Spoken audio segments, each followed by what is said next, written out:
जरा एक पल के लिए कल्पना कीजिए, किसी शहर में लोगों की नींद चिड़ियाओं की आवाज से नहीं बल्कि लड़ाकू विमानों की गड़गड़ाहट से खुले।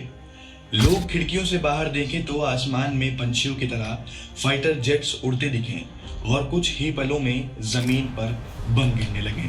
और जब सुबह हो तो पूरी दुनिया को ये खबर मिले कि एक देश के मौजूदा राष्ट्रपति को अगवा कर लिया गया है। सुनने में ये किसी फिल्म की कहानी जरूर लगती है, लेकिन 3 जनवरी 2026 वेनेजुएला की राजधानी काराकास में कुछ ऐसा ही हुआ। अमेरिकी राष्ट्रपति डोनाल्ड ट्रंप ने अपने social media platform truth special पर लिखा कि अमेरिका ने वेनेजुएला में एक सफल सैन्य ऑपरेशन किया है और राष्ट्रपति निकोलस मादुरो को उनकी पत्नी के साथ अगवा कर लिया गया है। वेनेजुएला को समझने के लिए पहले थोड़ा पीछे जाना होगा। दक्षिण अमेरिका में स्थित ये देश दुनिया के सबसे बड़े तेल भंडारों में से एक पर बैठा है। 20वीं सदी की शुरुआत में जब यहाँ तेल मिला तो वेनेजुएला कुछ ही दशकों में दुनिया के सबसे अमीर देशों में शामिल हो गया। 1958 में यहाँ लोकतांत्रिक सरकार बनी, लेकिन तेल उद्योग पर अमेरिकी कंपनियों का दबदबा बना रहा। तेल बिकता रहा और डॉलर्स आते रहे, लेकिन इसका फायदा आम जनता तक नहीं पहुंचा। अमीर और अमीर होते गए, गरीब और भी गरीब। सन 1959 में क्यूबा में फिडेल कास्त्रो की समाजवादी क्रांति आई। इसका असर लैटिन अमेरिका पर पड़ा। वेनेजुएला में इस विचारधारा का चेहरा बने ह्यूगो चावेज। 1998 में चावेज राष्ट्रपति बने। बोलिवेरियन रिवॉल्यूशन की शुरुआत हुई। तेल से आने वाला पैसा गरीबों, शिक्षा और स्वास्थ्य पर खर्च होने लगा। ये मॉडल आम जनता के लिए तो फायदेमंद था, लेकिन अमेरिका के लिए चिंता का विषय। चावेज के सबसे भरोसेमंद सहयोगियों में एक नाम था निकोलस मादुरो, एक साधारण बस ड्राइवर जो राजनीति में आया और धीरे धीरे सत्ता के केंद्र तक पहुंच गया। 2013 में चावेज की मौत के बाद मादुरो राष्ट्रपति बने।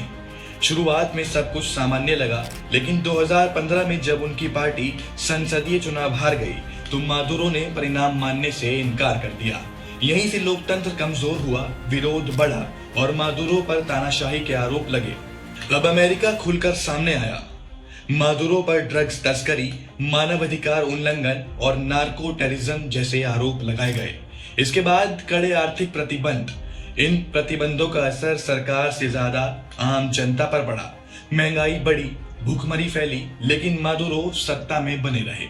2024 में अमेरिका में डोनाल्ड ट्रंप की दोबारा वापसी हुई। रूस यूक्रेन युद्ध के कारण पश्चिमी देशों को तेल की भारी जरूरत थी और वेनेजुएला दुनिया का सबसे बड़ा तेल भंडार, सबसे बड़ा विकल्प। मादुरो बातचीत के लिए तैयार नहीं थे और फिर 3 जनवरी 2026 अमेरिका ने ऑपरेशन एब्सोल्यूट रिजॉल्व लॉन्च किया। कुछ घंटों का सैन्य ऑपरेशन और दावा किया गया कि मादुरो को गिरफ्तार कर लिया गया है। इसी के साथ ट्रंप ने कहा, we are going to run Venezuela until a proper transition. लेकिन यही सबसे बड़ा सवाल खड़ा होता है, अगर मादुरो तानाशाह थे तो क्या किसी दूसरे देश को यह तय करने का अधिकार है कि वेनेजुएला को कौन चलाएगा? क्या लोकतंत्र बमों से लाया जा सकता है? रूस, ईरान और ब्राजील इस कार्रवाई की निंदा कर चुके हैं। भारत ने आधिकारिक रूप से कोई स्पष्ट रुख नहीं लिया, लेकिन देश की वामपंथी पार्टियों ने इसका विरोध जरूर किया है। क्या निकोलस मादुरो का अंजाम सद्दाम हुसैन जैसा होगा, या ये घटना अंतर्राष्ट्रीय राजनीति में एक नई और खतरनाक मिसाल बनेगी?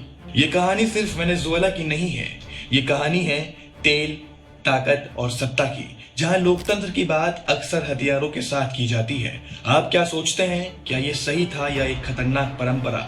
कमेंट में अपनी राय जरूर बताइए।